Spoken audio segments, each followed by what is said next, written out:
Mr. Verma's expertise spans strategic marketing,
there. So once again, I was just admiring the infrastructure.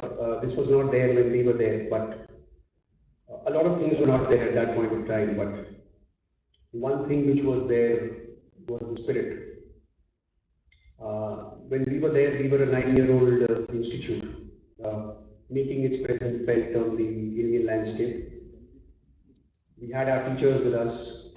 Professor Ramna was there, Professor Mishra was there, Professor Govind Rajan was there amongst a few, Ma'am Lata Ravindran, Snigdha Patnaik, and they were people, I think, responsible for where we are today.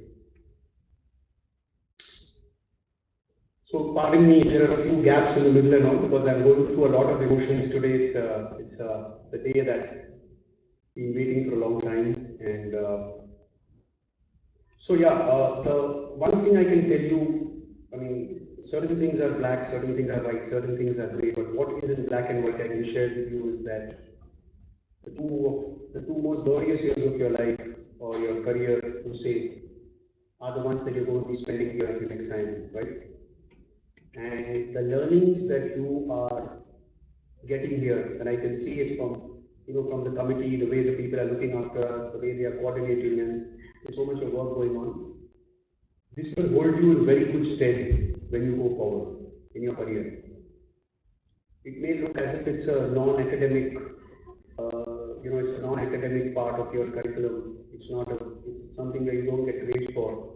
But let me assure you, and so will my panelists, that a lot of time will be spent in your corporate career, and you go minds and spaces, but a lot of time will be spent doing activities just like this, organizing events, meeting customers, meeting customer requirements. So coming back to, I won't take much of your time, but coming back to my individual story, it's been though I was a marketing and finance student, but then finally time was such that I got into marketing, and it's been the classical marketing story from Marico Industries, FMCG, to the logical thing at that time in the early 2000s was telecom. Telecom was a growing industry then. Had a very memorable stint with Airtel. In those days, some of us will recall we've seen days when outgoing used to be 32 rupees a minute and incoming used to be 16 rupees a minute. We received those bills, right? And then when I was in Reliance, when I moved from Airtel, that's when the real revolution came.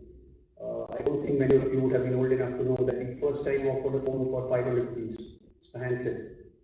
When normal handsets were available for anything about 10,000, at that time we gave a phone for 500 rupees. How we were to recover the bills is another story which I'll keep for another time, not for now. But that's what really set the Indian market on fire. And ever since then, the Indian telecom story has been one of the greatest success stories world over.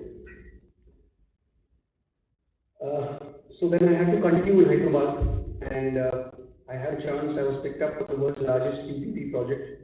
So PPP stands for Public-Private Partnership. It's where the private sector brings in most of the investment, and the state, which is the government brings in most of the rules and regulations. And so So then I've been part for the last 8 years for the world's largest PPP project. It's the Hyderabad Metro Rail project. I've been happy to be meeting some of your colleagues, some of the students who are from Hyderabad, and they've given me good reviews about the project. So I hope they were honest reviews. They have been my customers, right? Customer is always first for anybody. It's been a memorable journey here. A lot of learnings. So we have about 5 lakh customers every day. So when we say 5 lakh, we mean 5 lakh exits. So 5 lakh exits means 5 lakh entries. So we have to deal with 1 million footfalls every day, right? And the challenge of what the best part about this industry is that there are more than 2,000 people working on our stations and driving the trains. And all of them are perceived as the metro. It's not a product where you buy a phone and then you buy an Apple phone and then that's the company for you. Here there are 2,000 touch points for our customers on a daily basis, and we'll be discussing that in our panel discussion later today, soon after this. So the challenge is how do we motivate these people, because they are our brand ambassadors. Okay, and so we are currently the world's largest PPP project. We are about 70 kilometers in length, the second largest metro after the Delhi Metro, and it's a benchmark project in the sense that after this, a lot of other PPP projects have come into existence in the field of airports, in the field of ports, in other places. So I think I'll leave the rest for the panel discussion. One last point that I wanted to make to you is that while the official color, for formal events normally is black, right? All of us are in this, right? Which color do you think will be with you for the rest of your career? All of you will go places, right? You'll become managing directors of companies, CEOs, COOs. You'll be founders of companies, startups, right? Tell me one color which you think which will play the most significant role in your life. Anybody? Other than black. Black is the official color, right? We all wear black and tie. Any other color? Anything? Anyone? Any guesses?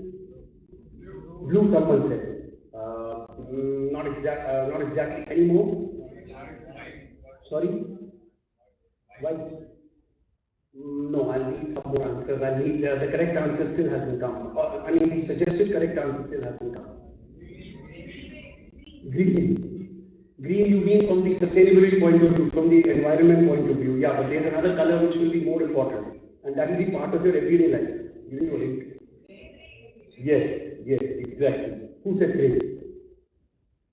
Yeah, so the rest of your life, your corporate career will be grey in color. Let me show you that. It's not going to be black. It's not going to be white. Okay, all the written down rules and regulations will not be followed. Your role will start from where the grayness comes in. You'll only be looking for, laid down rules and regulations and say, okay, fine. So this is a rule and I'll sign it off, right? But that's not why you've been taken. Remember that. Your role will start off by someone telling you, no, you take a decision, you can do it, we have you to do it, you can achieve the numbers, or you manage the situation. So keep grey in your mind, okay, and rise up to the challenge, okay. So I won't take more time here. We have enough time for a discussion. Once again, God bless all of you, and it's great to be back. Thank you.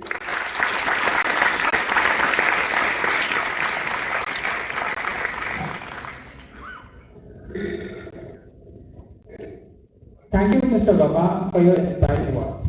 I'm sure your point about students not just taking part in academics, but also striving to take part in committee work, holding events, will hold them in good stead throughout their careers.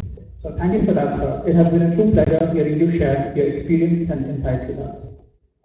Ladies and gentlemen, it gives me immense pleasure to introduce our next speaker, who is a visionary leader in human resources, Ms. Sayantani Dutta, an esteemed alum of XR University, class of 2002. With over 2 decades of industry expertise, she is currently serving as the Chief Human Resources Officer at Bajaj Housing Finance Limited. Her leadership in fostering a culture of inclusivity, innovation, and growth has been instrumental in driving both the business and its employees towards greater success. Prior to her current role, Ms. Dutta led HR for Wholesale Bank and Treasury at Kotak Mahindra Bank, collaborating with business leaders to boost profitability and strengthen future capabilities. She had also been the Vice President for Talent Management at Vodafone Idea Limited, where she played a crucial role in deploying the competency framework for the organization. Her earlier roles also include Circle HR at Vodafone, where she drove cultural shifts to sustain high performance during a period of rapid growth. She's also been the lead talent management and HRBP at Walmart India. Additionally, she worked at some of the leading organizations such as GE Capital, Idea Cellular, EXL Service, and TVR LS. We are delighted to have Ms. Datta with us today, share her remarkable journey and invaluable insights. Please join me in giving a warm and enthusiastic welcome to the inspiring and dynamic Ms. Sayantani Datta, whose motivating presence promises to leave a profound and lasting impact on all of us.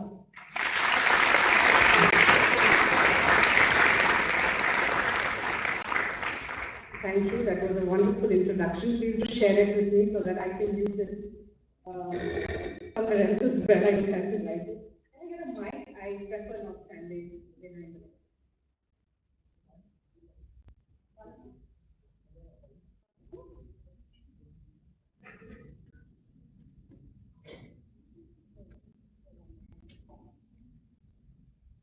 Am I audible till such time that I get the mic? Thank you so much. From the time I walked into the campus, that was always the campus of our mind. It's just such a rush of memories. So, so nostalgic. In fact, meeting few of my classmates, we hadn't met.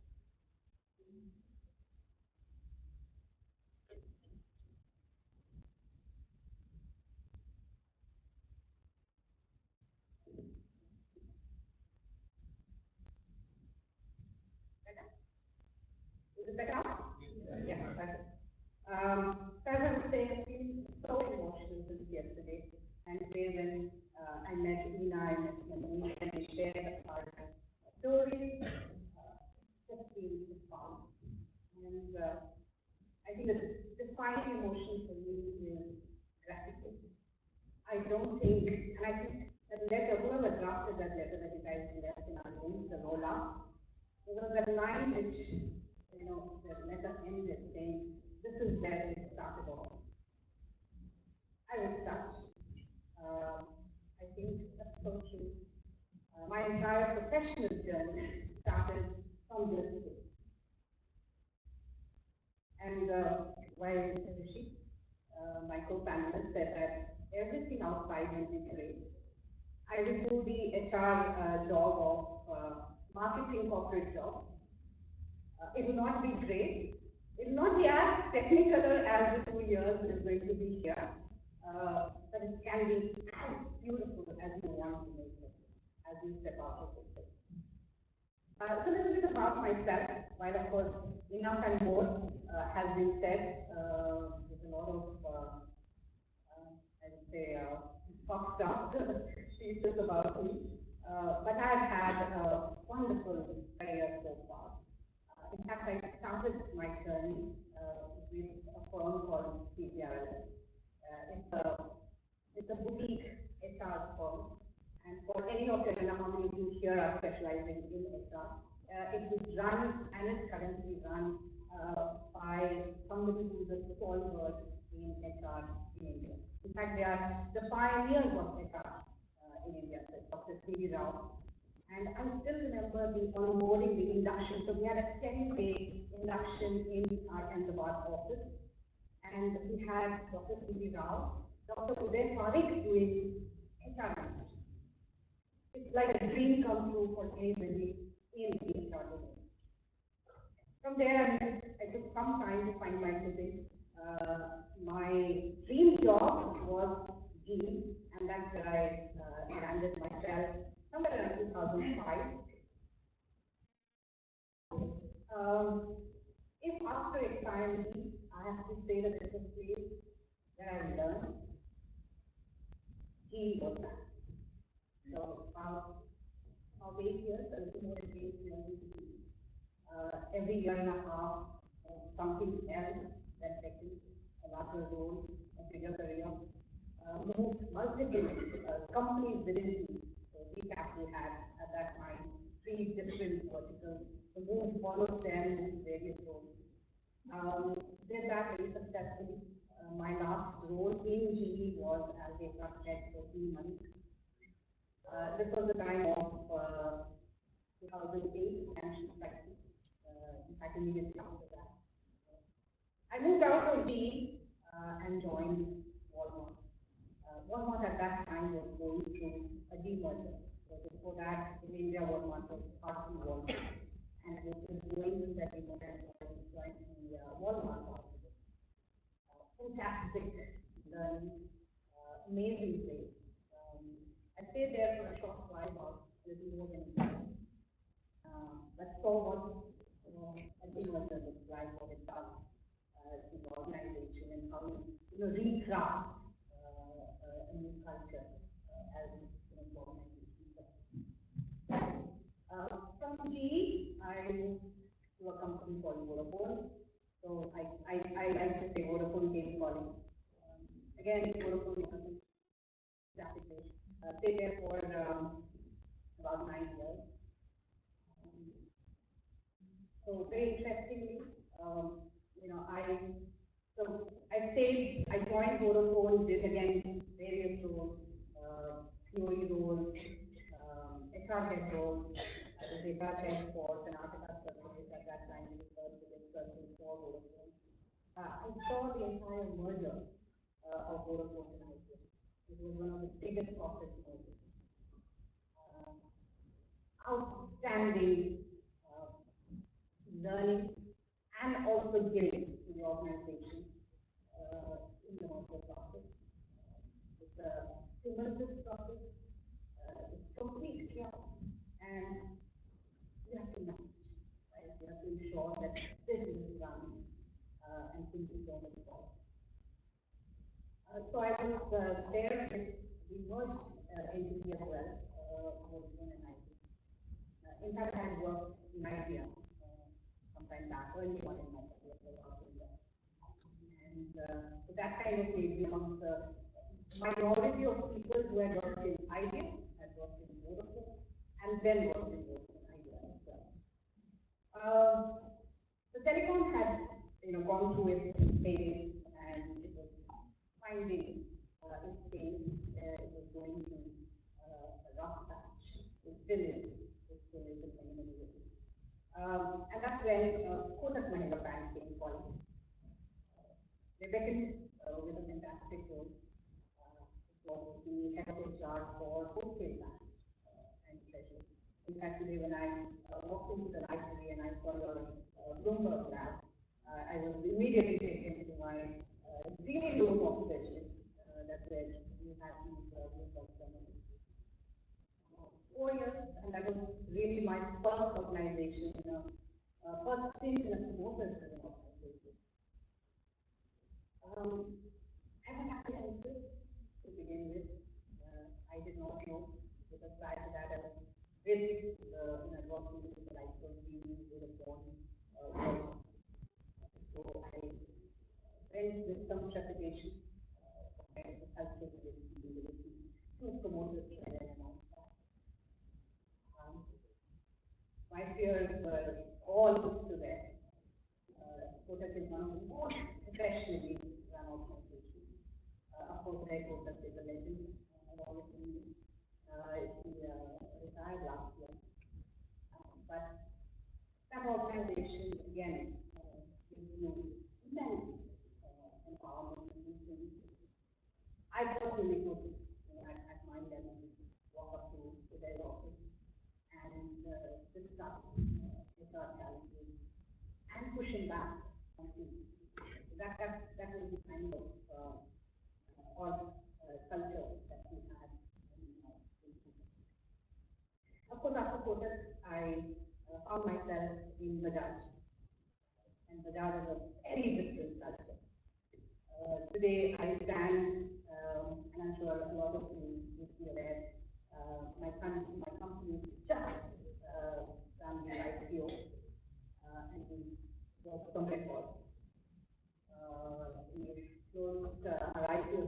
subscription with 88 lakh subscriptions, which is a record. No other company has been able to garner that kind of subscription. And about 3.32 crores, lakh crores of investors. It's very humbling to be part of these awesome organizations. And I can't express the gratitude that I feel towards this organization, which made it all. If I were to leave this one last note for all of you here, enjoy your stay here, do your best, because the world outside is just waiting for you to take off. Whatever you do here and learn here is the character that you will build. Even things that you don't succeed in, you flop, you fail, even that will build. A lot of things you won't even realize as you step out of this place, but it will be ingrained somewhere as a seed that will sprout much later, and you will realize, and you will think, that's what happened, and that's what I learned. So, we have that know your talent thing, and you were asked to write a little message. So my message to all of you is dream big, really. If at all I could change anything, go back 20 years and change anything. If I wish I had dreamt bigger, then where I am today. I'm sure this institute has prepared me to do it. So thank you to all of you.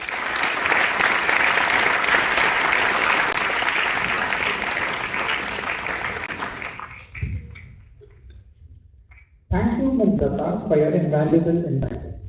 I would say two main insights which I gleaned was one, that we are fully in control of our corporate careers. So it's going to be, it's not going to be very rosy, it's not going to be all downhill, but by taking charge, we can make it as beautiful as we want it to be. It has been a remarkable pleasure hearing from you, ma'am. Now, ladies and gentlemen, it is my distinct honor to introduce our next speaker, a true leader in the world of human capital management, Ms. Khurana. Ms. Khurana is a seasoned human resources professional with about 20 plus years of industry experience. An alumnus of Exam University, she started her professional journey at the Aditya Birla Group with Ultratech Cement. In 2008, she became the co-founder at Chi-Square Analytics, a company that has been a pioneer and a key player in the data analytics and technology field. She is currently the Chief People Officer at Chi-Square Analytics. Ms. Khurana has helped set up end-to-end strategic HR processes and systems across geographies. Her expertise areas include change management, talent management, cross-cultural competence, cultural stewardship, digital transformation, innovation in HR practices, hybrid CMP design, partner ecosystem development, amongst numerous others. Along with this, Ms. Khurana also manages corporate development and has been instrumental in the setup of Chi-Square Foundation that aims to pursue multiple socio-economic objectives in the years to come. We are thrilled to have Ms. Khurana with us today to share her journey, insights, and valuable experiences. Please join me in welcoming Ms. Khurana, whose inspiring presence promises to enrich us immensely.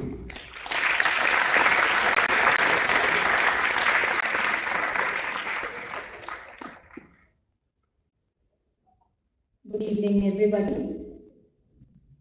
I cannot tell you, how I'm feeling at this point of time. It's like a complete emotional roller coaster. I would like to thank Professor Ramana for having us over. I just met Professor Bani, and we were just talking about Professor Govindarajan. I'm not too sure how many of you have heard these names or you have sat in their lecture rooms, but to us, it kind of completes, the circle, and we started from here, and this place has been our temple of learning. I am so grateful to this institute. I am so grateful to all our mentors, all our professors who've coached us, who mentored us, and they gave us the kickstart to start on this journey. And I know how a lot of you would be feeling right now, whether you are in your first year, whether you are in your second year, a lot of uncertainty, a lot of insecurity, a lot of fear. You would be feeling the intense competition. And this place is like a capsule, okay? I mean, it brings in the academic rigor, it will bring in the co-curricular activities, it will bring overall holistic development into the picture. You will have immersive programs, you will have your summer internships, you will have multiple projects that you would be doing with various faculty members. So all that is deliberately designed to introduce you to the rigors of professional life. And it may seem extremely overwhelming. And I remember the feeling, it took me a greater part of 2 years, and we were talking today that, we used to be so nervous about our future at that point of time. So the one thing that I would like to tell all of you at this point of time is, it's going to be all right. Take it easy. And there used to be a quote that I had read when I was in my school, and somehow that quote has stayed with me all these years, and I just thought about it. It goes like, the optimist fell 12 stories. Let me know if anyone else has heard this. The optimist fell 12 stories, and at each window bar, he shouted to the people who were horrified below, well, I'm all right so far. So that, if that is the kind of approach that we can take towards life, and it's not easy, you cannot be optimistic all the time, you cannot be motivated all the time, but to just take each day as it comes, it pans out well. So if I were to share my journey, and where life has led me today. So while I was working with the Aditya Birla Group, and very early on in my professional journey in 2008, I got a chance to be co-founder for a data science and analytics setup. And at that time, data science was a very nascent industry in the country. There were not very many players, and it was mostly outsourced. It was mostly the big four, the consulting companies, and data science as a concept also was not much heard of. So when I got to know that I was offered this opportunity, and the role that was offered to me was to set up HR practices and policies for the organization. And I had not majored in HR while I was here. I had majored in finance and marketing, but it was too good an opportunity to pass up. You know what they say about opportunities, right? They come your way, and if you say yes to them, they have the power to change your life, to change your destiny. And I think that is what happened with me. And this is where I found my footing, this is where I found my groove, because I got to get to know people's stories, how people behave, and this is actually what I had always liked doing, but I did not know that about myself, that I am a people observer. So from setting up HR policies and practices from scratch, of course, it did take a lot of hard work, a lot of research, a lot of preparation, and getting to know about the industry practices, reading intensively about them in India, globally, overseas. But I had the best mentors. I had the best mentors from the industry, from across, the various clients that we used to work for. And I used to go and talk to them. I had the best mentors from within the organization, my founding team, and from academia as well. So now when I look back from setting up the policies, the basic HR policies, and trying to make them as far close to industry standards as possible, made a lot of mistakes along the way. To now look back, and it's been a considerable journey. Guidewire Analytics is now a 16-year-old company. So when I look back and now I look at the kind of culture that we have arrived at, it definitely seems like a win. But what I will say is a bigger achievement is the relationships that we have built on the way. And one thing that I cannot reiterate enough, that if I were to talk to you, if I were to address you today, and I will say that what are possibly the 4 or 5 things that you should definitely have as upcoming professionals. One of them, the first one, I would say, has to be your pocket skill. everybody needs to have a pocket skill. Keep doing it till you become so good at it that till the time that when you are there in the organization, you are indispensable. And when you wish to, if there is a better opportunity coming your way or whatever is happening in your life, nobody wants to let you go. So that is the first thing that I think we need to recognize and appreciate, that going forward, one must have a pocket skill. The next thing that I can think about, which is extremely important in professional life, is communication, the power of communication. And it may feel, it may feel that it's okay, it's fine. I mean, and I can relate very strongly because there are all kinds of personality types. You have the introverts, you have the extroverts, you have the ambiverts, and everybody has a different and a unique way of, engaging with the outside world. Finding your own groove. If it's an extrovert, very well. If you are an introvert, finding that kind of a place for yourself. Let's say you define your own boundaries. This is how much I would like to communicate. Let's say I'm not too comfortable with oral communication. Let me do it in writing. Get your command there. So there's always going to be a pattern. There is always going to be a way. There's always going to be something that you can figure out for yourself. But it is extremely important to understand yourself as an individual and start preparing yourself in that direction. And it doesn't have to be done in a day. It doesn't have to be done in a few months or even in a few years. It's going to be a continuous journey. And we can keep building along the way. That's absolutely fine.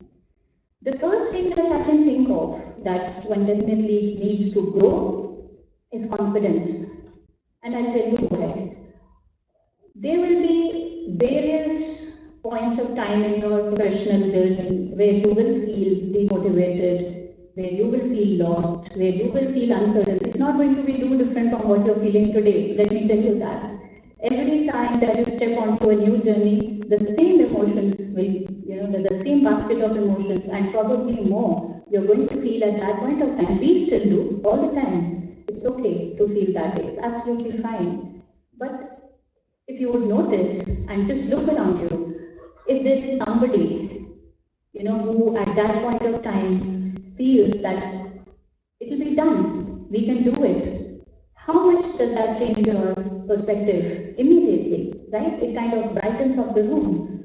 So try and inculcate that kind of confidence in yourself.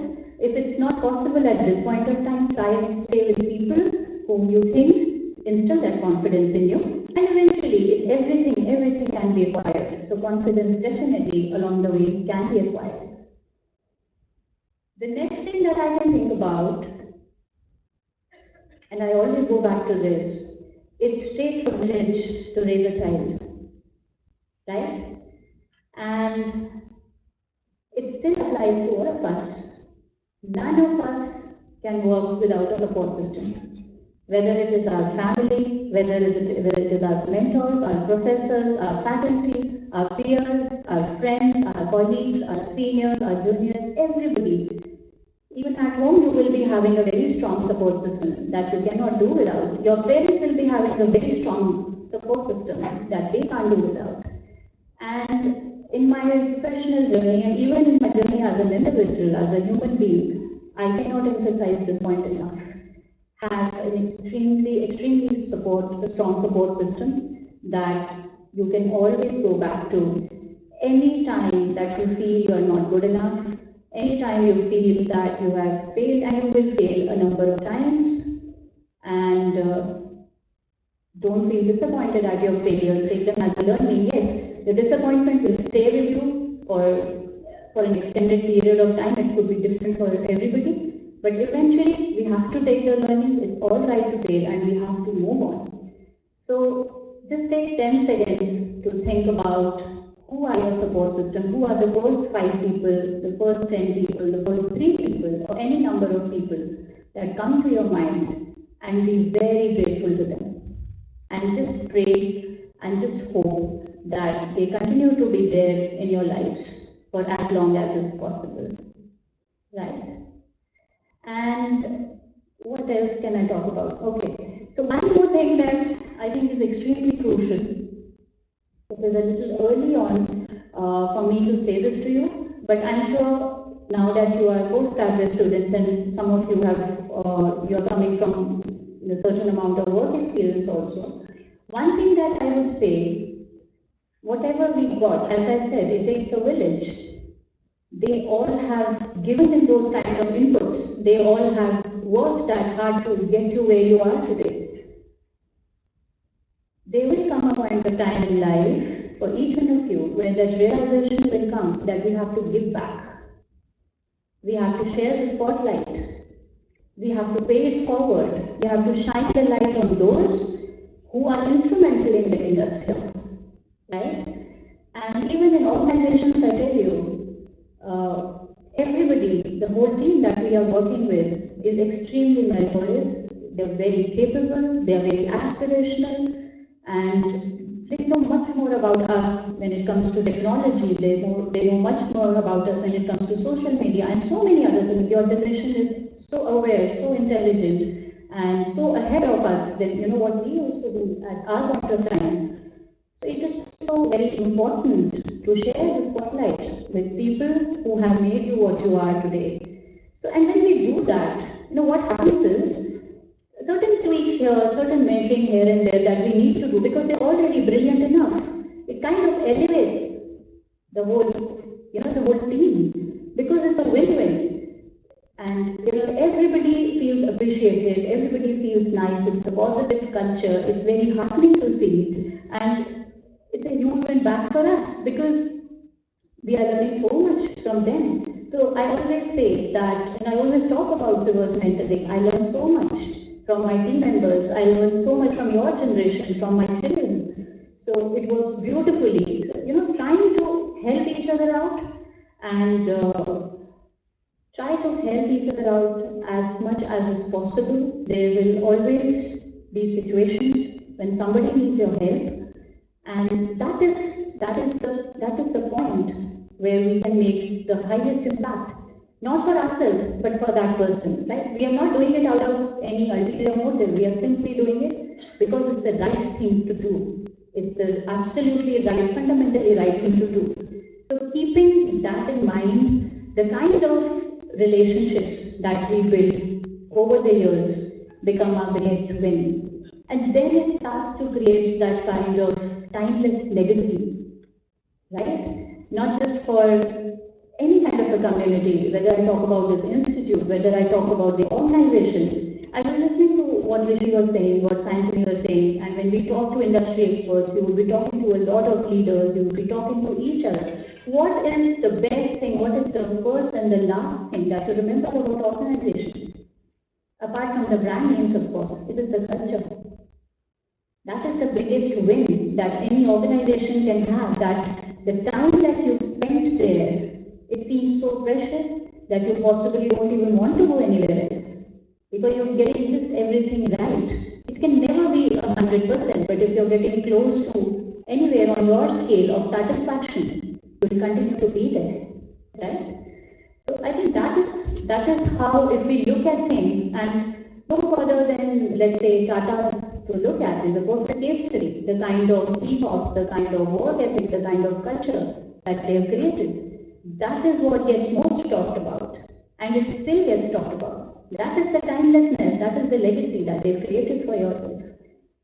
So I think with that note, I would wish all of you the best in your professional journeys. It's all right to feel scared. It's all right to feel uncertain. It's all right to feel unsure. Believe me when I say this, and I'm sure everybody here on the panel will agree with me, we still do a lot of times, and it's all right. It's all right. Stay with your support systems, stay with each other, grow very well together. Thank you so much.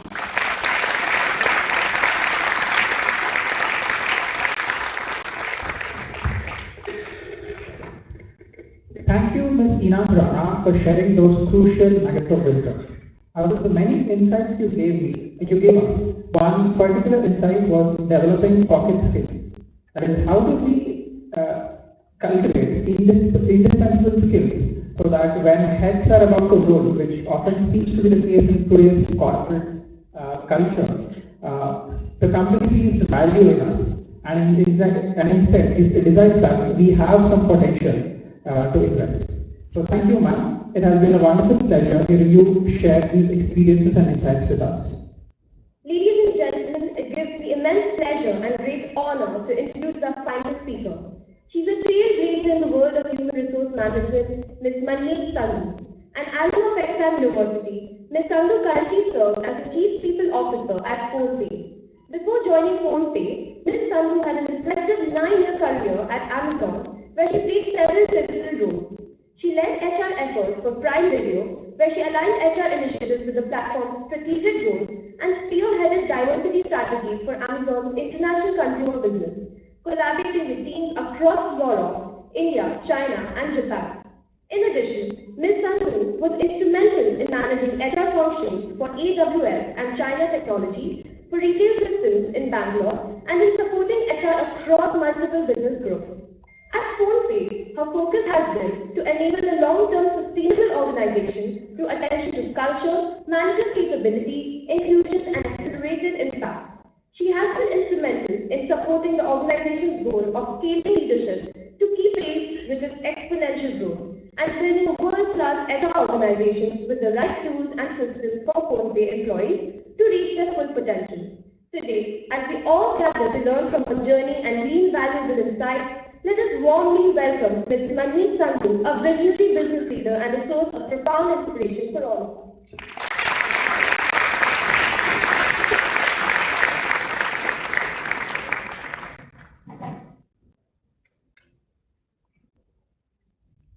Thank you very much. I didn't think she was talking about me actually. That was too good to be true or not. Very nice to see you all here. I will say that it is wonderful to see such a sea of fresh faces in front of me. As you can tell from what everybody else has been saying, it takes us back to 22 years ago and the life that we had in this campus at that point in time. All of the memories, all of the joys, the adventures, the fun that we had, the parting that we had through that entire time. It's become very vivid and very alive, as you can tell from the way all of us have been talking. So thank you, Professor Verma, for thinking of bringing me here. It is great to be standing in front of everyone and talking. Now that my panelists have said so much, I'm not entirely sure what more I have to tell you, so I'll keep it short.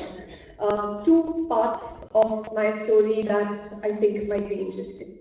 The first is really that if I think back to all of the time that I've been working, the one theme that I will call out in all of this is that however it might seem at any moment in time for you, you are exactly where you're meant to be.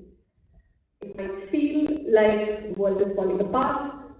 It might feel like this is not the place that you have to be in, this is not giving you what you need, but believe me, it is. The learning that you get from your worst experience as well as the joy that you get from the best ones make you into the person that you're meant to be, make you into the person who's ready for the next challenge in your life. I think the best way I can tell you that story is about my current role at PhonePe. If I think through all that I did previously, whether it was working on compensation, whether it was working internationally, whether it was around working with engineering teams, business teams to figure out people's problems, all of those seem to have been very inevitably leading me here where I am today, and I would never have guessed that if you told me upfront. The PhonePe experience itself was almost entirely unplanned, somewhat like the rest of my career. I was, as you know, in Amazon in Seattle, but I was looking to come back to India for personal reasons. And a friend of mine put me in touch with the founders of PhonePe. And I told them that, look, this is not going to work because I'm not a startup sort of a person. I don't think I will be able to make it work in that manner. And she was like, no, you should speak to these guys. And she was right, because when I spoke to the founders and I listened to their vision and what they wanted to do, I will say that I had very little understanding of what was happening in the payments ecosystem, but it felt like that these are the people that I could have the most fun with in my entire life. I could help build something that they are passionate about, and it was a chance to be part of a story that is going to give me a whole bunch of learning, a whole bunch of fun, and group of people that I'm going to be very happy to be friends with for the rest of my life. And that's sort of what led to it. The idea of building an organization was exciting, but one of my favorite stories about that is that as these guys were talking to me, the size of the organization was around 400 people. And I told them that, okay, I'm very excited about this, but how do you think about the organization's growth? And they were like, yeah, it's probably going to be like 600-700 people. We want to keep it small, we want to make it very, very strongly product focused. And I was like, yeah, that I can do. That's the size of the problem that I feel like I'm ready to handle. And we can build something amazing from a people perspective for that size organization. And I think it was, by the time I joined, the organization was already 2,500 people. By the time I was in, so there was no way out, so you just had to sort of figure out what you had to do next. But that entire process of taking an organization from a seed of an idea, from a place where somebody wanted to build something for India, wanted to create something that would be about financial inclusion, and participate in that entire process of what that journey might look like, from what are the values that are important to this organization, what is the culture that you want to sort of put together, and how do you systematically take that forward? How do you think about the fact that building something for country is important to you? We have the tagline of Katteja for the marketing and the business side of things. But that is something that so completely also applies to how we think about our people. Continue to build, continue to grow, and that entire process will take you where you really want to be able to take your life. And that entire experience has been an everyday journey of creating technology solutions, creating learning systems, thinking about capability for managers, thinking about campus hires and how that entire process can sort of grow for us as an organization.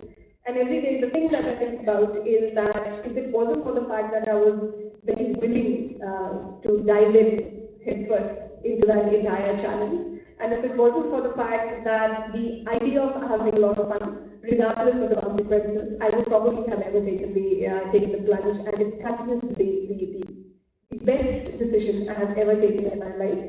In a series of decisions that, in retrospect, seem very good, but in the moment were really based on the idea that at this point in time, they seem like the right thing to do. The reason I wanted to talk to you about that was because when I talk to young people in my office, and I also think about what I was like when I started working, we tend to agonize a lot about everything. It seems like, oh, if I don't get this decision right, the world will end, and I will lose this big opportunity, and then my life will be over. But I feel like you end up where you are supposed to be.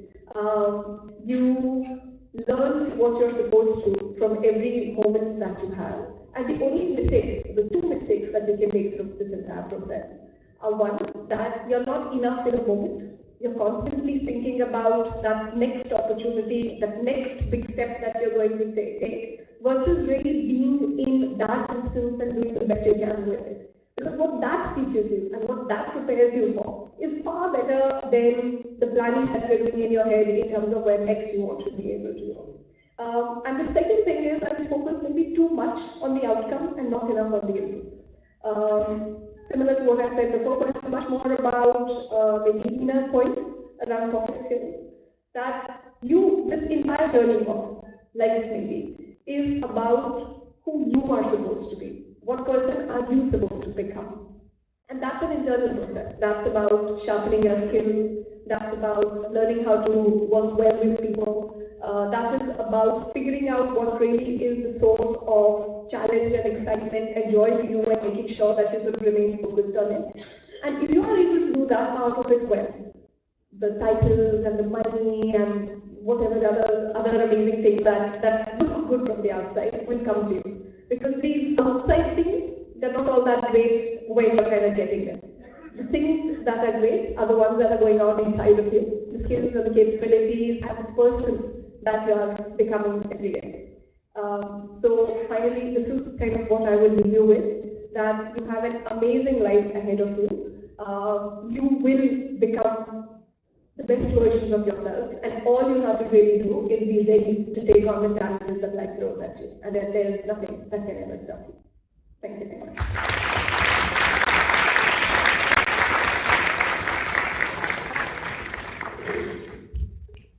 Thank you, Ms. Sandhu, for your inspiring words. One key takeaway that I would say I gleaned from it was the reassurance that you offer. That there's light at the end of the tunnel, and we are exactly at the right point in life where we're meant to be. And the second point about the growth mindset, that we have to continue to strive and grow among challenges. That is the Kartega philosophy. So it has been a distinguished pleasure having you share your wisdom and experience with us now. We would like to thank all the esteemed speakers for their crucial insights, which I'm sure will be invaluable throughout our careers and will hold us in good stead for many years to come. Moving on to the next segment of the day, Professor Soumya Sarkar, an esteemed professor of marketing at Exime University, will be moderating a panel discussion and Q&A session. Now, I would like to hand it over to Professor Soumya Sarkar to take over the proceedings.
Good evening, everybody.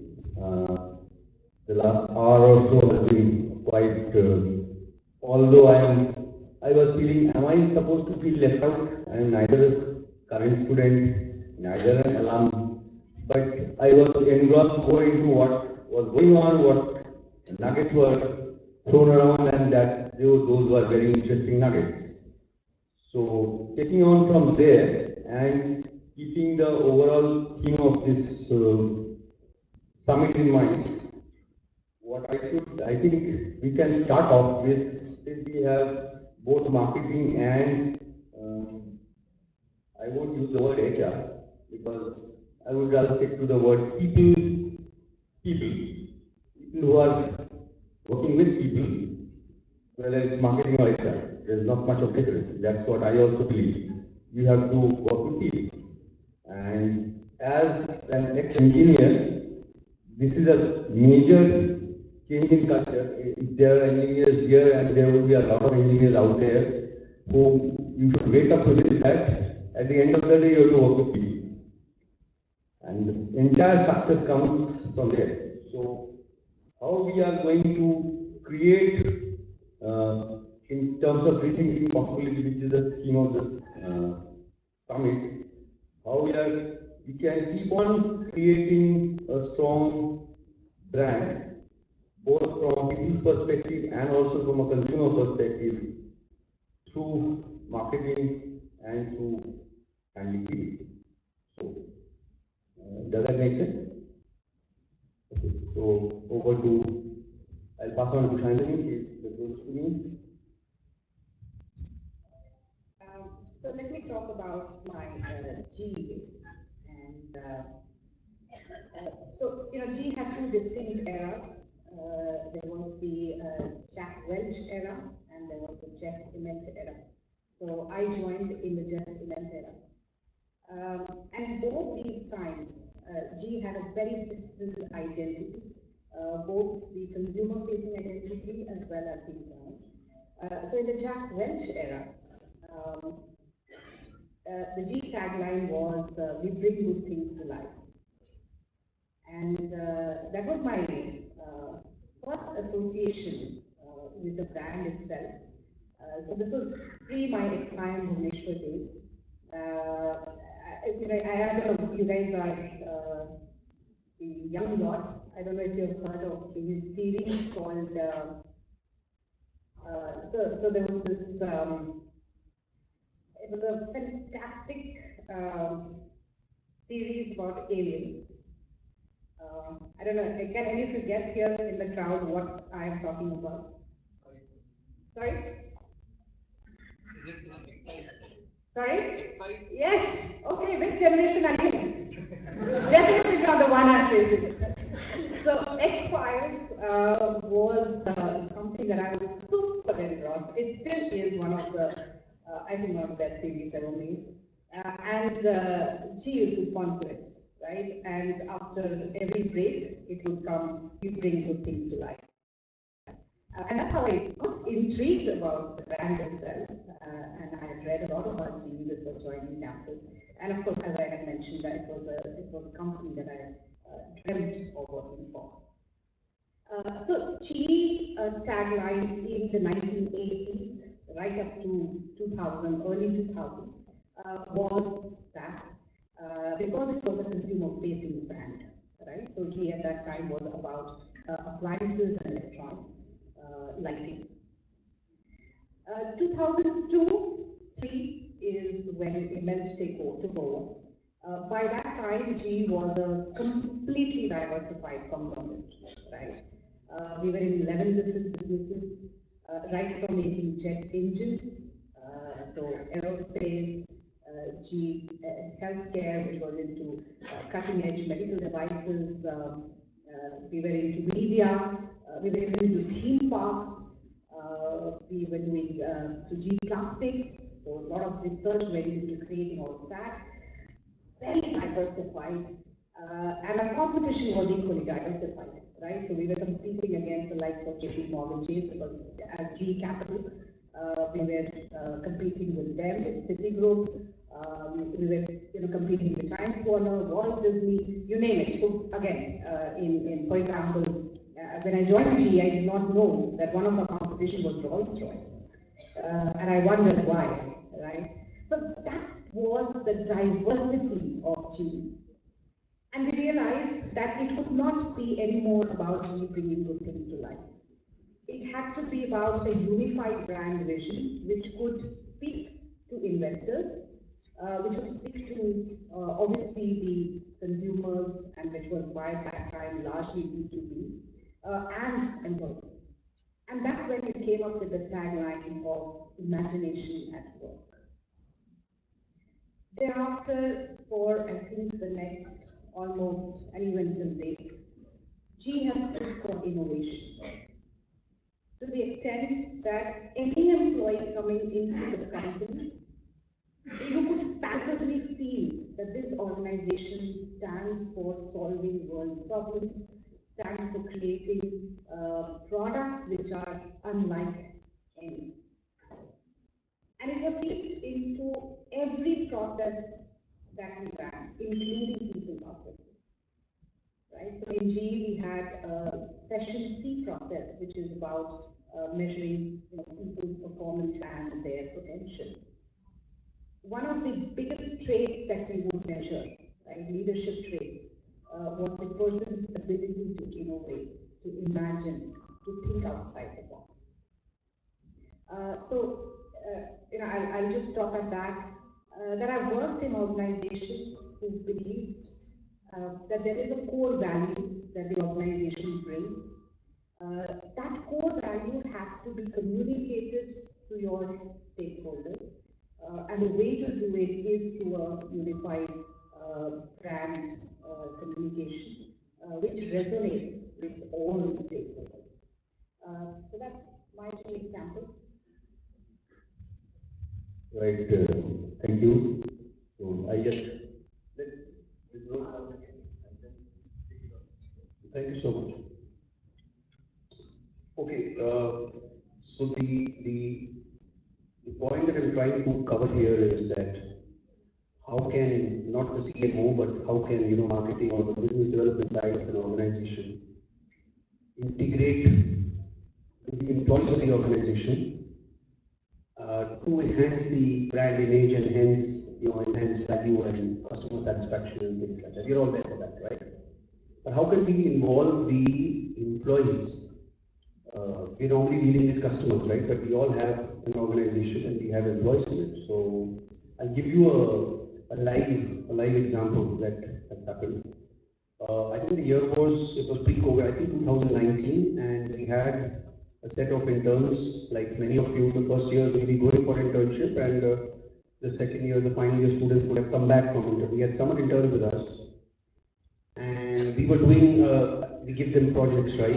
And so we were doing, one of them had done a project on different customer segments and how they perceive the metro. Those were the early days of the metro in Hyderabad. We were just into our second year and we were rolling out the entire network, but we said it's time to get some feedback from the market. So, amongst many other findings, one of the findings came was that ladies were not thinking that the metro is a very big deal for their children. This came about in some questions asked, and I think they had some couple of focus group discussions. So the finding was that something needs to be done to target the children, right? And so once the child wants to travel by the metro, the parents will be kind of forced. And the other thing was that once it becomes popular with children, then it will become popular with senior school students, and hence our segment will grow. Now the issue was, so we got this finding, right? Now how do we implement this? So we had to talk to a lot of agencies and a lot of event managers. And what do we do? So one of the ways, straightforward way, was that we started engaging with children on the metro stations, and then we make that public. And so people see that the metro is a nice place for children, and they are engaged, and they have painting competitions and fancy dress, and rangoli competitions, science exhibitions, things like that. And this word will then spread. People will see it on the happening on the station and outside, and so on and so forth. We tried a couple of times, spent a huge amount of money through some agencies, and very fancy agencies came and they did the things, but somehow even 3 or 4 months after that, and we were not able to get the desired results, which means the numbers from the desired segment were not going up. So somebody in my department, in my team, then came up and said that are we doing enough for the people who are executing this? Oh, that's where the people angle came into us. So we all brainstormed. I still remember a couple of evenings we sat over a few glasses, and we all brainstormed that what's really happening. So it's so transpired that the station staff, right? We got, as I mentioned to you, we have 57 stations, and there are about 10 or 15 people at any point of time manning the station. And we were implementing this whole program through them, right? They were not feeling part of it. So if there was a station controller, or there was a ticket operating manager, or there was a customer care executive on the station, they felt that this is, something additional to what they were supposed to do. They had their job, right? So doing a painting competition or doing other things was not part of, it was not resonating.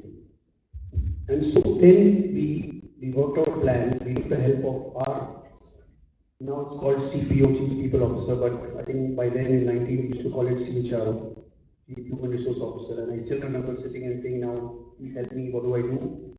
And she then came up with a plan, and we started a program where we first started engaging with the children of our own employees. So we had a competition for them. One day it was painting. So we said, whatever is your hobby, and there was a communication which went, whatever is your child's hobby, kindly listed down, choose, and one of the days we will be engaging with them. So one Saturday it was a painting competition, one day it was a science exhibition, one day it was a singing competition, I still remember. And so as a result of I think after about 3 or 4 weekends, the employees started feeling that yes, the organization, the culture has done something for my kids, right? And you'd be surprised that the next time we went back and wanted to do something for our customers on the same lines, the response was totally different. We had all the stations, all the staff coming forward and participating and making it a huge success. We had a lot of social media doing the rounds. We had even a media report saying that how Metro has become very popular with children. It started reflecting in the ridership. So a very clear case of us looking inwards. That are we doing something for the people who are going to implement it, our own people? And then we took the help of our chief people, our HR team, and so now we can proudly say that out of our 5 lakh ridership, about 1,25,000 are students and children. Thank you.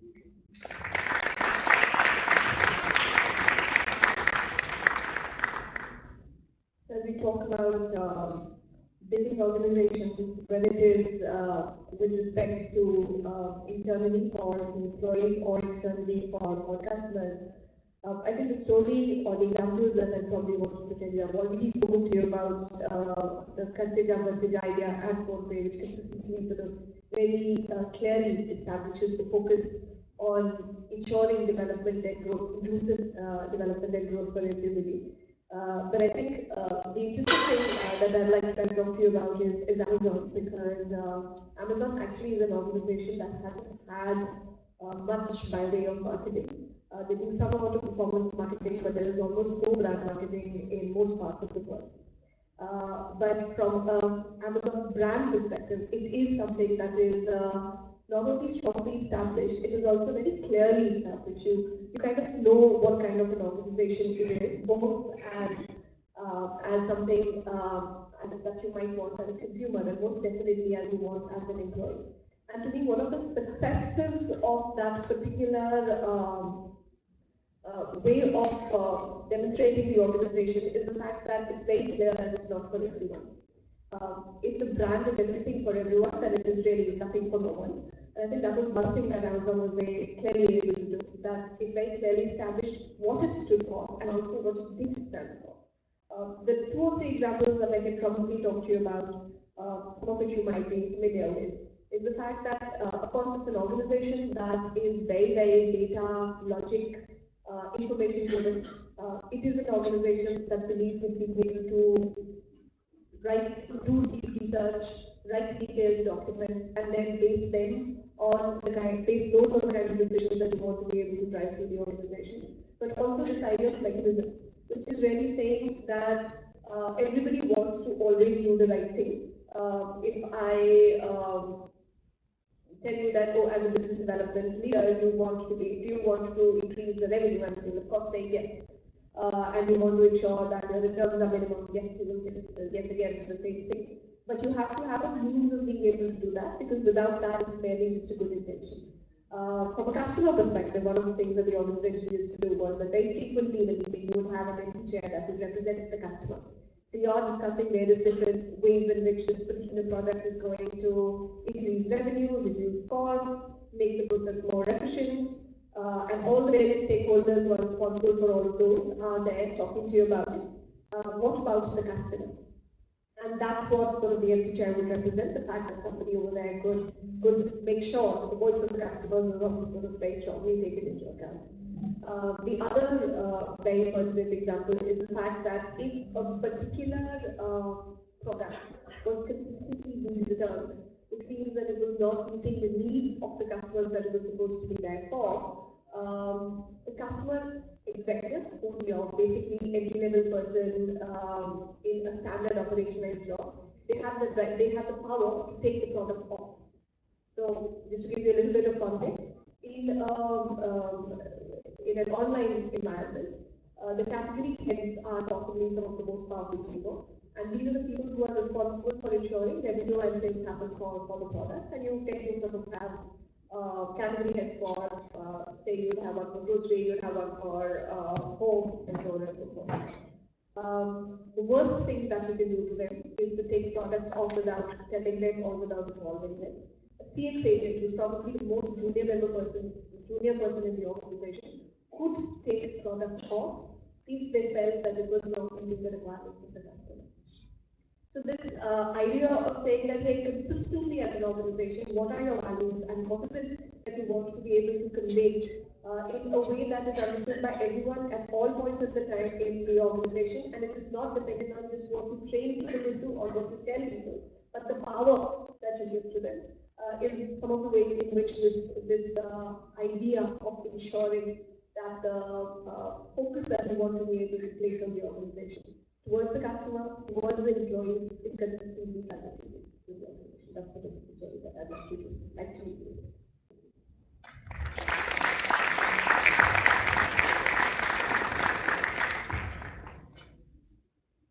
So I'll build on that point that Manmeet was talking about. And if we are to look at it from the standpoint that we are talking about creating an internal message, an internal brand message, when we are also trying to create an external brand purpose or an external brand positioning. How does it start? Where does it start actually? So I'll take an example, and it's because most likely it's very well known to everybody. So what is everybody's go-to brand for ordering pizza? Domino's. Let's start with Domino's. So why do we place our orders at Domino's? Because we know that every time we place an order, we will get a hot, fresh pizza in the predefined time, right?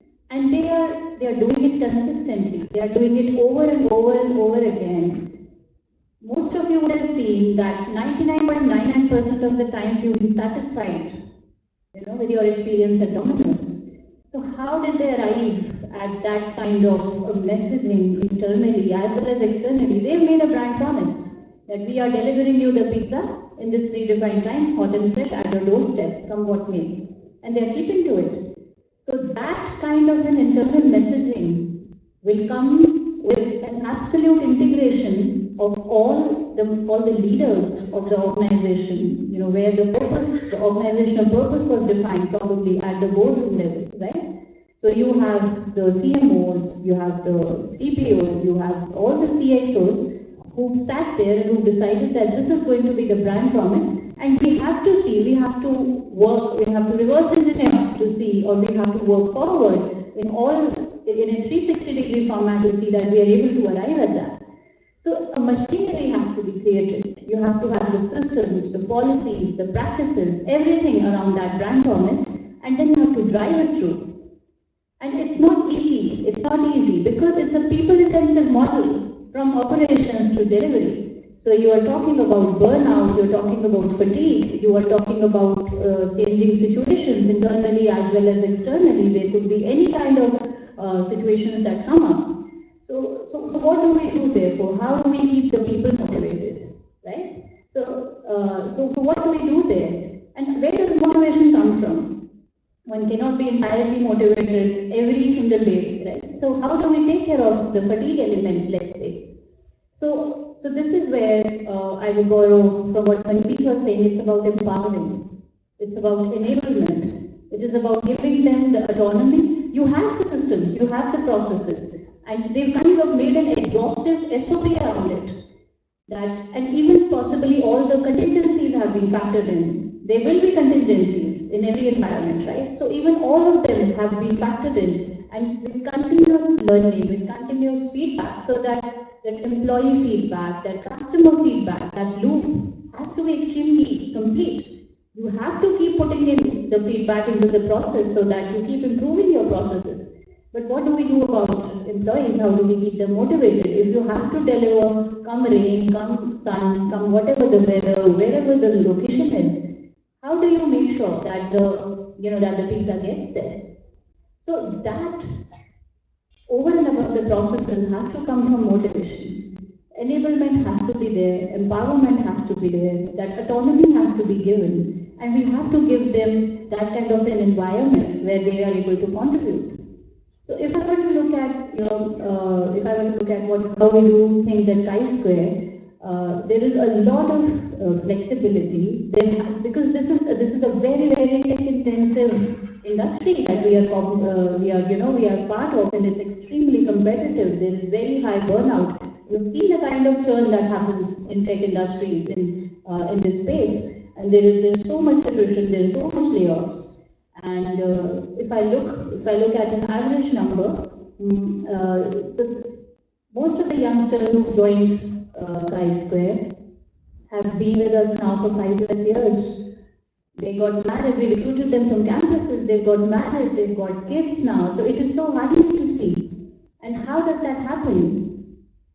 All the team leads continue to manage their teams with the SOPs in a way that is absolutely human. You have to give people the room to grow, the room to make failures and to learn from them. And that is how everybody comes together. You have to be a shield to your people. That is what true leaders actually do.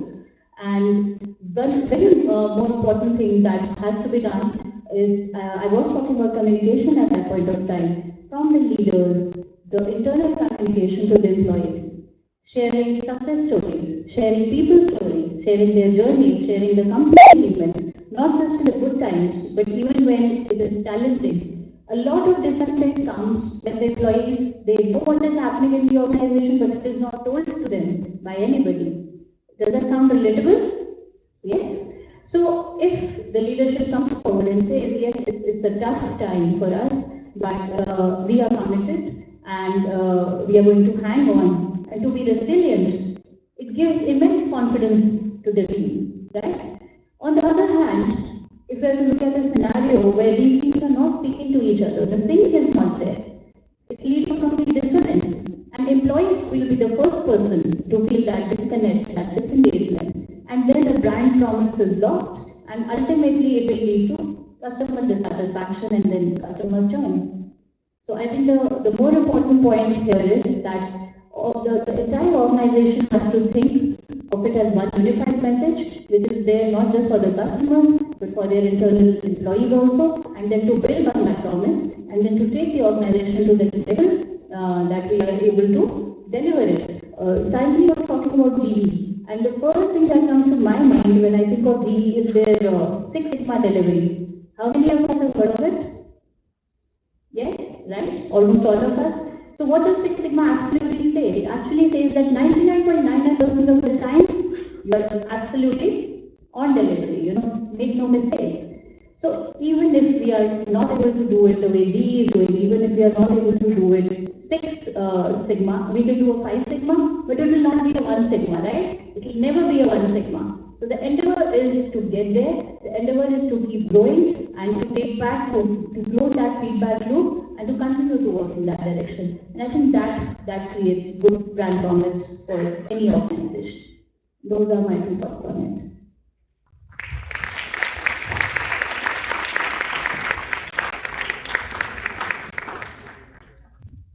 Okay, so we can take questions from the floor for the panelists, given what they have put up in terms of brand promise, internal, external. Anybody?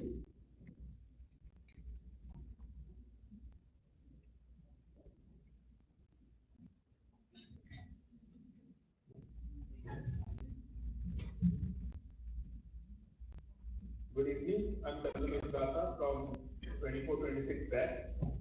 And Ina ma'am mentioned about the different personalities people have, introverts, extroverts, ambiverts.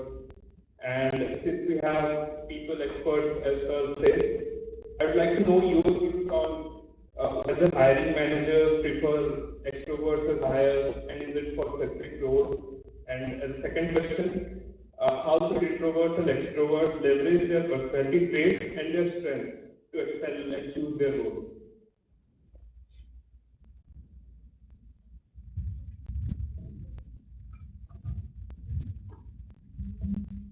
Am I audible? Yes.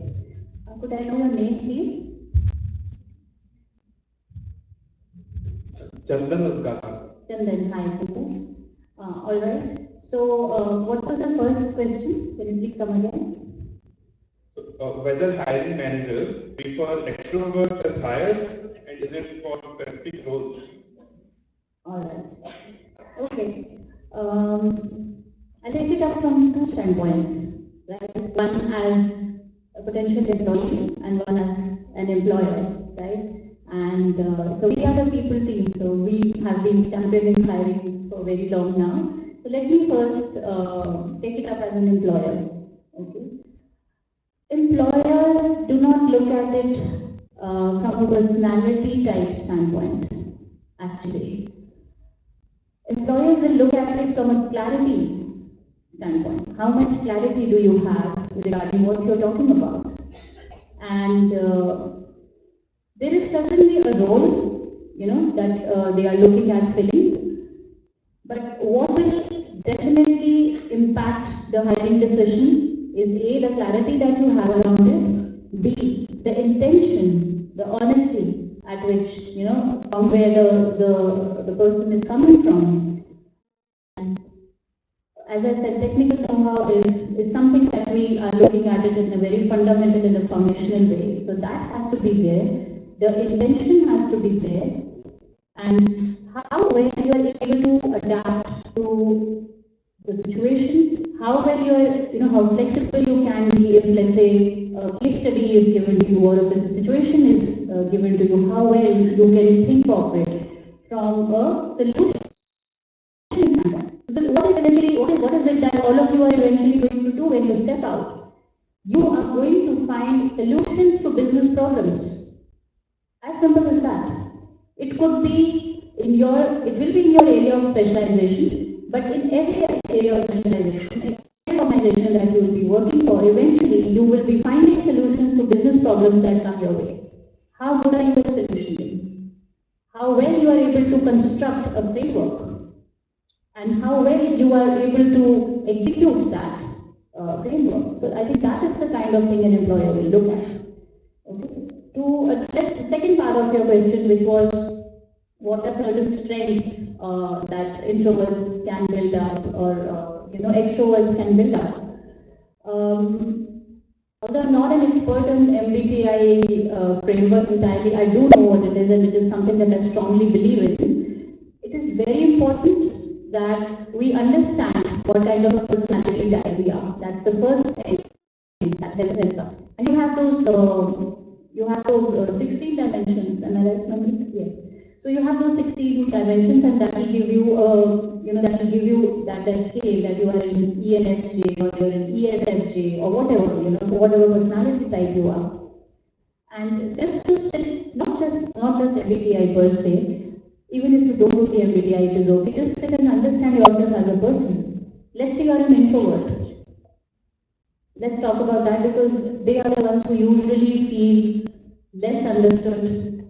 They usually feel more misunderstood, and it's very difficult to sometimes come through and tell people and tell the world what they're thinking because it's just difficult for them. So one of the things that can be done is, let's say you're very good at written communication, and you're very good at frameworking, because usually the thing that I have seen with introverts is they are absolutely beautiful listeners because they listen more, they observe more, they usually know the most in a room full of people. If you ask the introverts for what is happening around and what is their opinion about what their take is on a particular situation, they usually give you the best answers. So let's leverage that, right?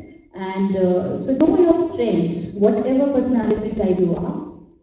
They may be good at frameworking, they may be good at communication, they may be good at solutioning, they may be good at a particular skill that they have mastered. So what is it that speaks for you? And what is it that you can add to the table given your personality type? Do it your way, find your groove, and build on your strengths. And if you think that, I don't think that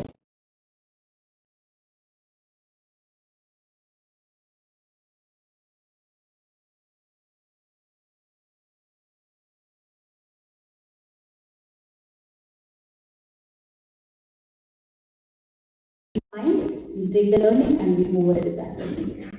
Does that answer your question? Yes, thank you. Okay.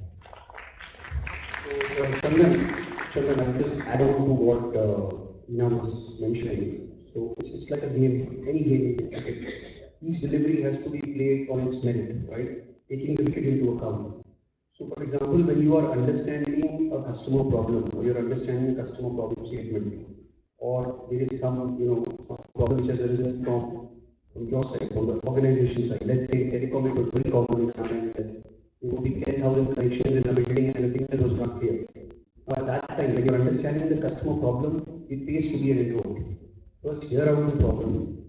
And many arguments are of the nature that no, but you're not listening to me, you're not hearing. So first, hear it out. First, to be an introvert, get things in order, okay? Maybe find a solution, and then be an extrovert, then take it forward. So it's a combination, as Dina said. There will be no fixed pattern, but it's a combination of both being an introvert and an extrovert. But make no mistake, being an introvert is by no way, what do I say? It's as good as being an extrovert, because both skills are needed.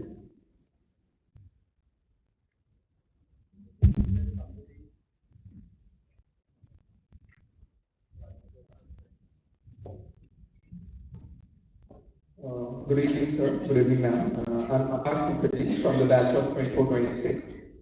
So, as you have worked across different organizations, across different industries as well, so my question is, how the division has been the company management's consideration about the people management centers as a crucial revenue center of the organizations?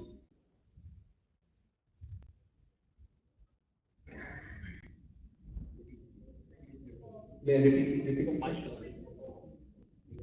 The question is addressed To the whole panel. I want to. Okay, ma'am, Sandhu, ma'am, please, can you please? Great question. Thank you. HR continues to remain support stroke enabling function. And while I have worked across fantastic organizations, I think there is a very clear understanding that there is revenue generating functions, right? And there are support and enabling functions. What has changed in the last 2 decades is the support teams were largely transactional in nature. Today's support teams and the best support teams are entirely strategic in nature with operational excellence at the core of it. Right? So I don't think there is a single large, well-run organization where it doesn't matter whether it's the HR team or the finance team, the risk team, whatever are the enabling teams. If they are not aligned with the strategy of the organization, if at their core they are not providing customer excellence, whether internal or external, and if they are not running a very tight ship, no organization can achieve greatness. So I think the transformation that I have seen in the last few years that I've been in the corporate world is all these enabling teams have become a lot more strategic, have become a lot more aligned to what the business wants. There are no more units of excellence just to be a unit of excellence, right?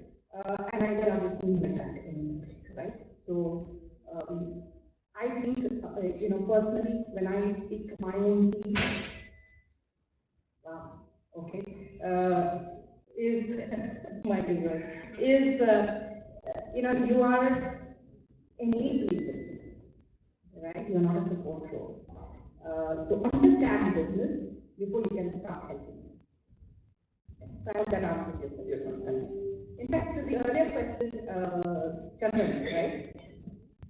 It's very interesting that in MBA colleges, I get this question of introverts versus extroverts in some form or the other. But whenever I'm at an engineering college or any college which is more tech, I don't get that question ever.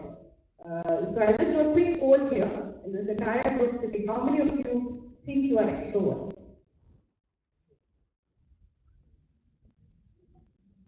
Which is a minority. So there is a fantastic book for all the ones who didn't raise their hands and feel a little out of place in a very extrovert environment. There is a wonderful book called Quiet. some of you are nodding your head, so you've read it. It's by Susan Kay. I would very strongly recommend it. As Ina mentioned, and I think what Rishi also, explained it further, there are no rights and wrongs. There are no, extroverts have great strengths and introverts are somehow, going to struggle. Nothing like that. Both have amazing qualities that has to shine through. It doesn't matter where you are, right? But of course, in a world which is very extrovert, which speaks very loudly, introverts can feel a little left out. And I had very similar sentiments when I was here as a student. I being an introvert myself, I used to feel incredibly at times very fearful and completely tongue-tied, especially when I was with my batchmates who were in marketing, and I used to feel I used to feel I used to feel very fearful. So just letting you guys know, nothing is right and wrong. It's all good. Any other questions? Hello ma'am, hello sir. This is Panchita Maharshi from Executive MBA. So, Ina ma'am just quoted that it's okay till not okay. So, here is my question. When there is a hard time in our organization or a workplace, how to tackle it and also how to work ahead of it?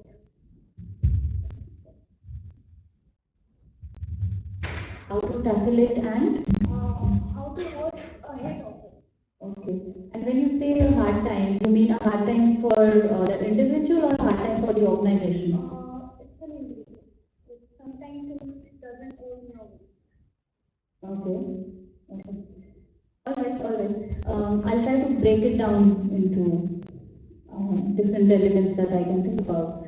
Now, it could be hard because of fitment issues. It could be hard, because somehow you're not able to relate with the organizational purpose, the organizational mission.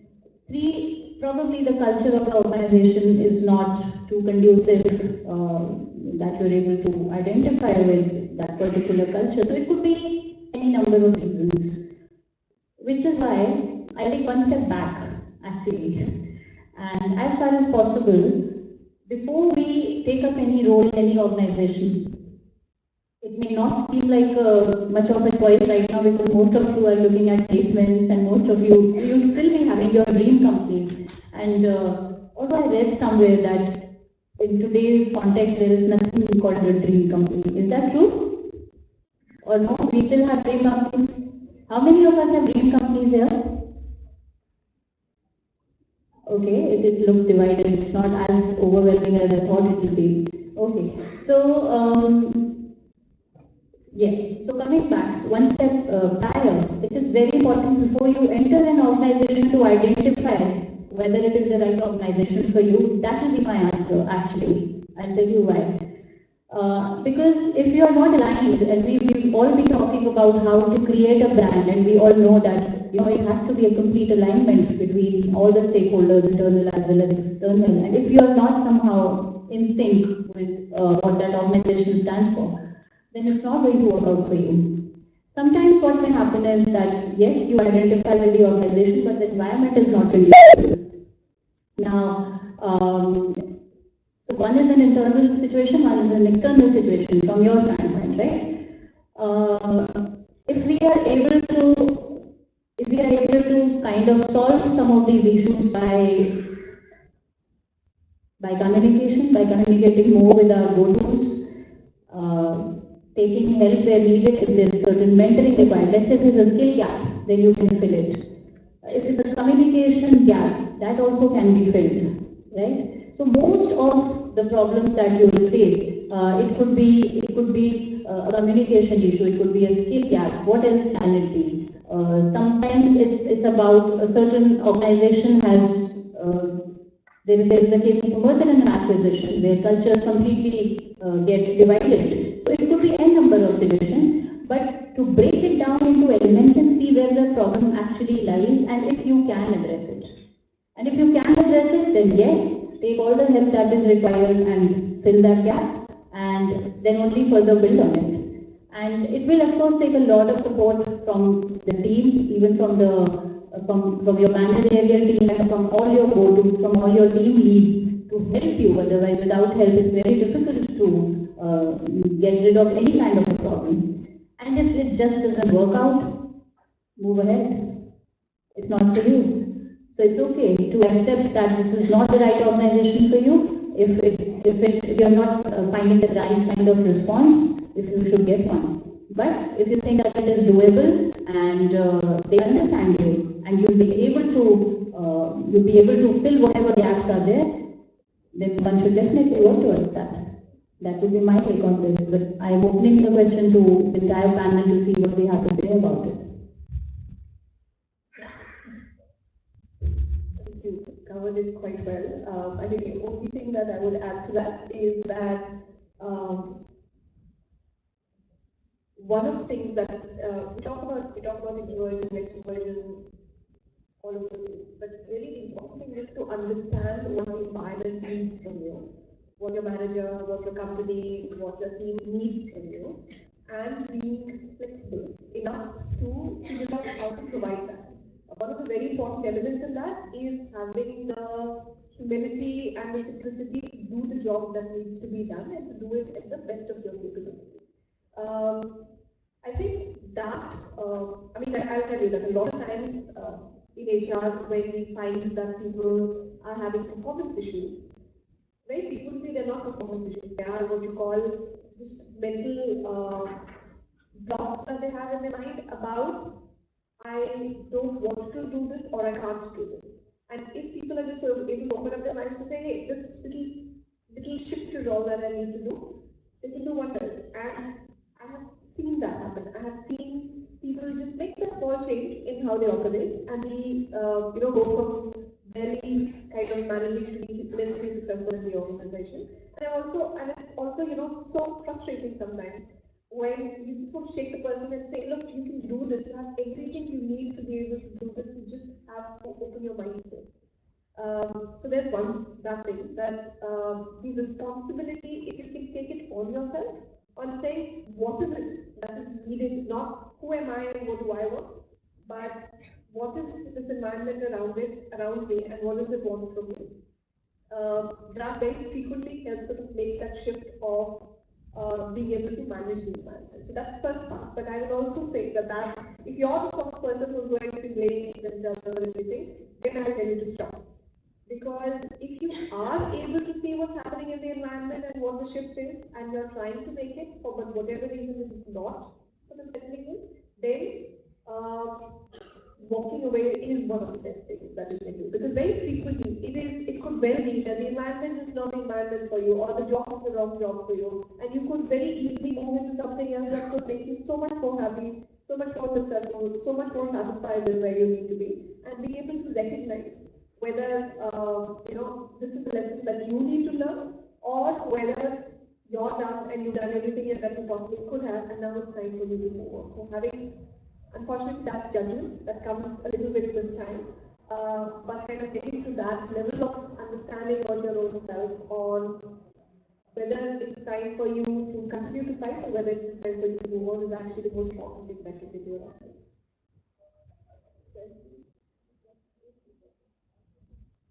Okay, the one of the senior section.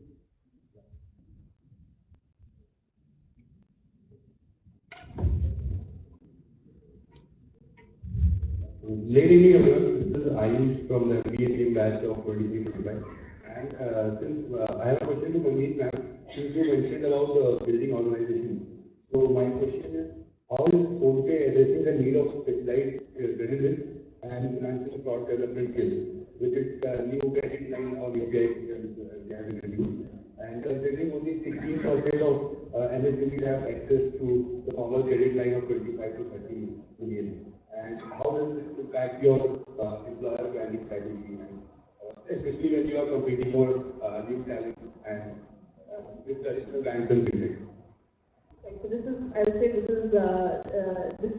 hit me at the soft spot because this is kind of the problem that we've been dealing with pretty much from the beginning. Whether we look at it in engineering, whether we look at it in business development, whether we look at it in terms of any of the functional expertise areas, there are never enough people for all the work that we have. So for the last so many years, what we've been kind of working on is usually it's a two-pronged strategy, but very quickly we move into this place of developing that capability internally.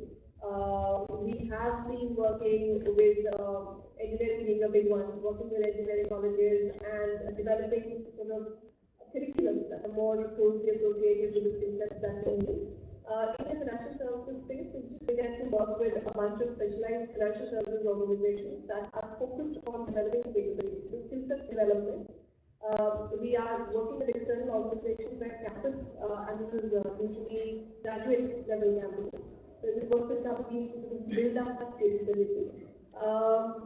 And right now, because a bunch of these businesses are very nascent, that work is being done externally, but soon enough, once we have a relative degree of scale over here, we would start sort of training up people internally within the organization. The easy thing about a bunch of this stuff is that it is certification. So it's just about sort of saying that, hey, you join, you clear the certification, and you move into the stream and you start working from there onwards. And the rest of the skill, I mean, I have seen this now happening for more than 5 years. Most things in life are teachable. Most people are able to figure things out if you sort of give them the right environment and the right amount of support. And we found that that actually works out very, very effectively for us. And I'm assuming that it will continue in some of the more specialized areas that we are getting into right now as well.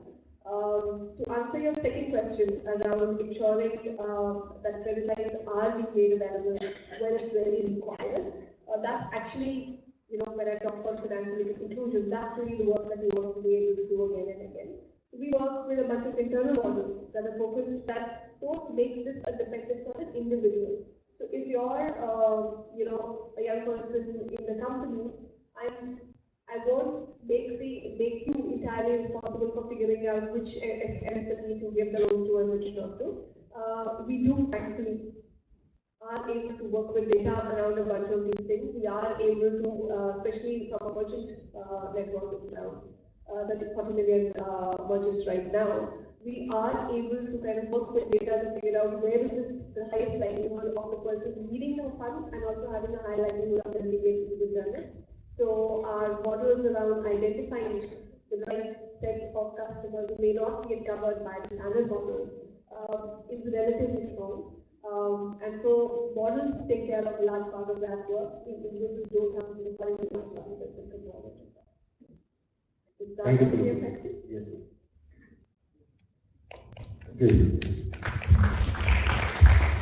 Okay, we have time for two last questions. Right at the back. The lady. Yeah.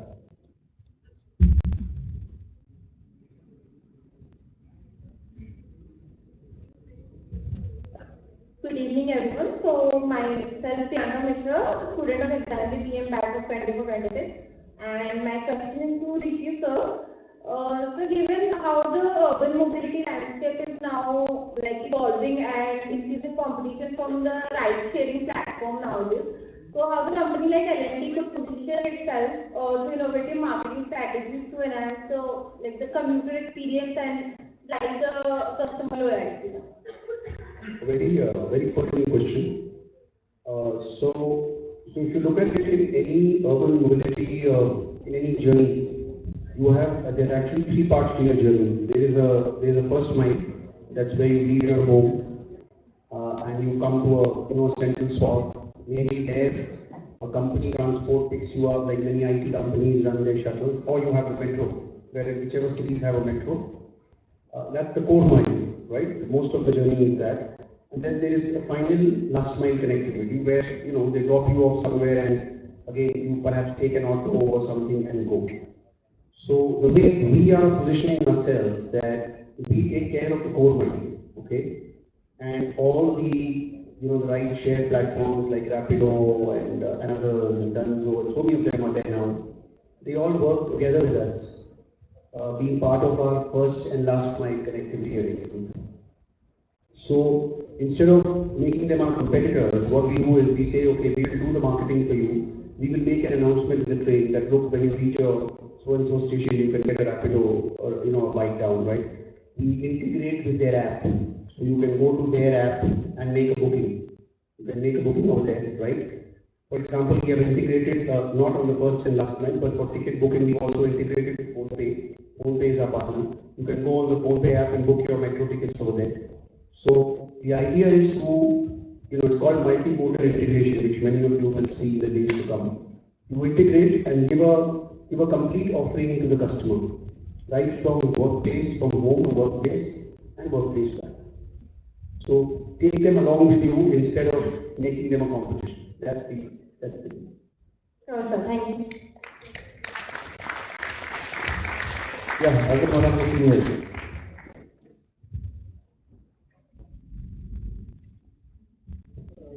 Good evening, panelists. I'm Hirdal Singh, and I'm from the batch of 2025.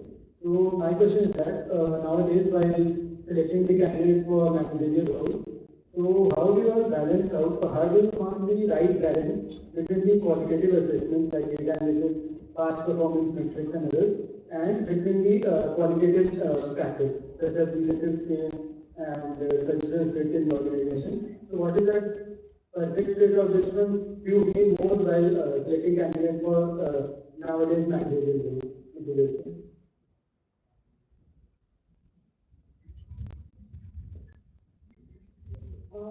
So most organizations, depending on at what level you are hiring, it could be right from your front line to the CEO level. You would typically do two kinds of tests.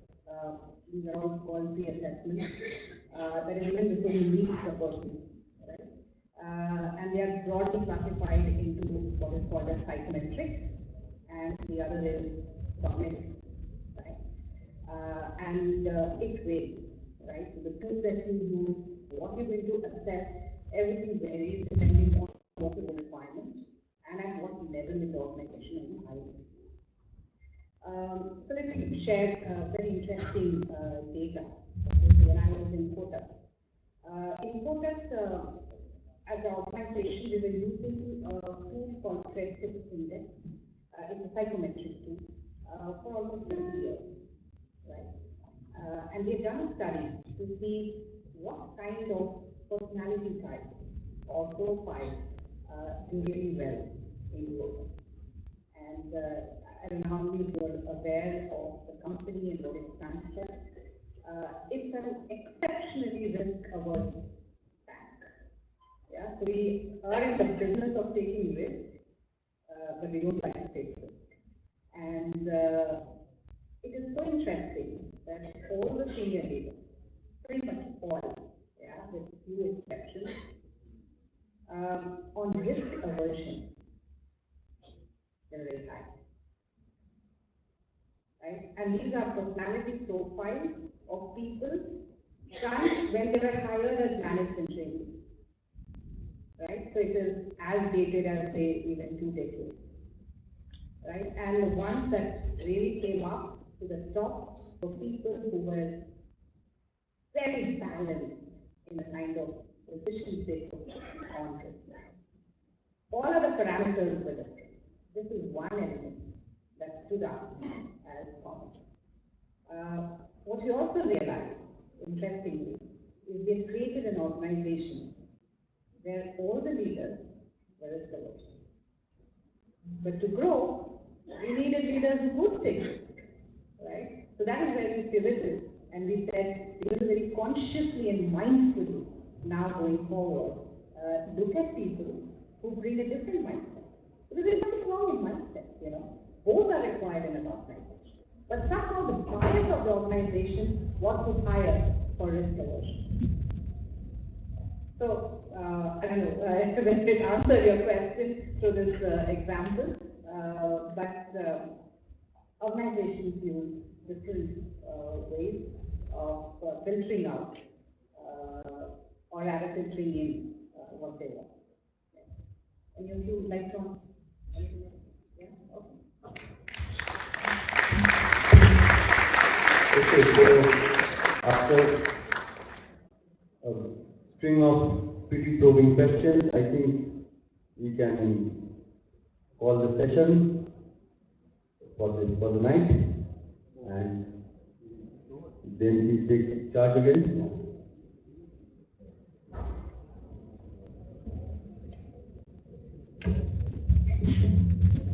I would like to thank the panel for carrying out such an engaging and thought-provoking discussion. When business leaders who have scaled the corporate world engage in a mutual to and fro discussion, the audience is left with a bouquet of golden nuggets of wisdom.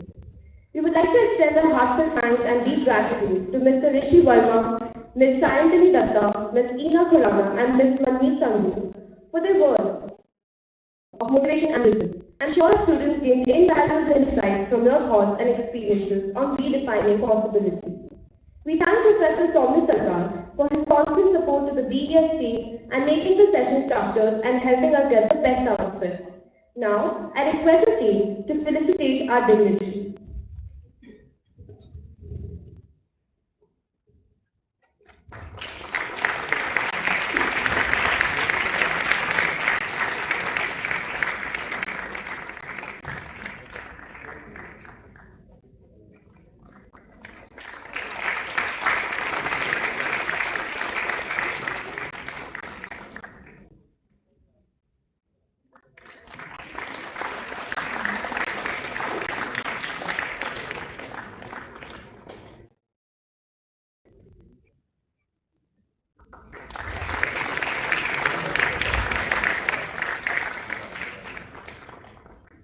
We request Professor Sarkar to present a token of appreciation to the speakers for their contribution towards this summit and for making it a special one.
Dear dignitaries, we have a special gift for you now.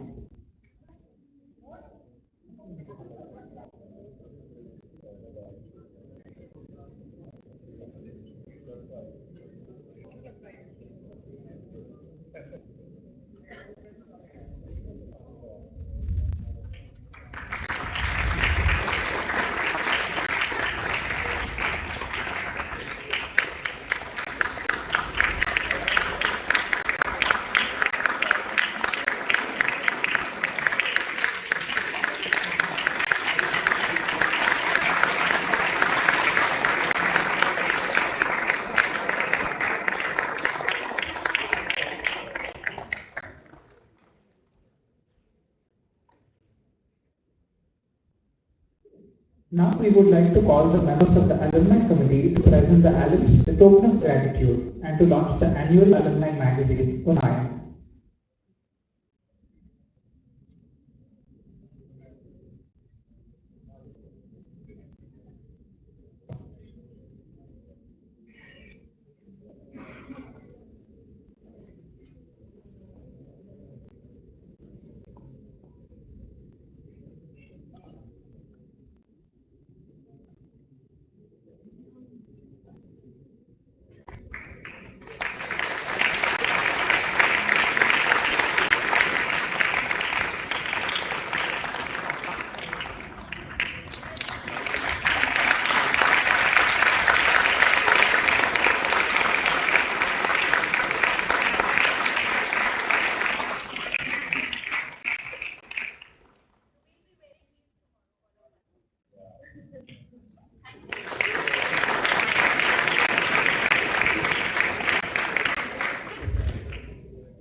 And this shout out is towards the team of BES who made it such a warm, such a cherished memory for us to be here. The way they've taken care of us from the start, and I like it's like our cups are brimming with emotion and joy and warmth.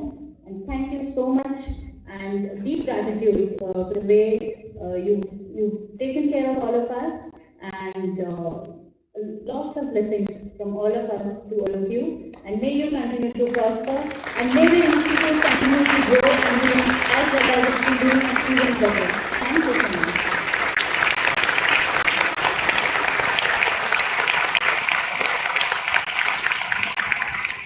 Would any speaker like to offer some parting comments? Any other speaker?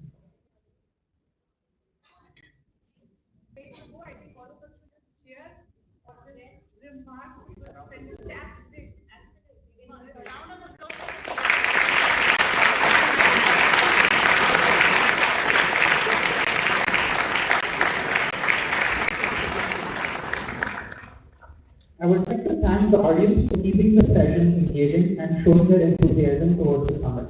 We thank the Illuminatics, the media and PR cell of Exandy, and Excellence, the photography committee of Exandy. I would also like to thank our dignitaries, our professors and students. Now I would request the audience to stay back as our speakers take our leave. Thank you.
अरे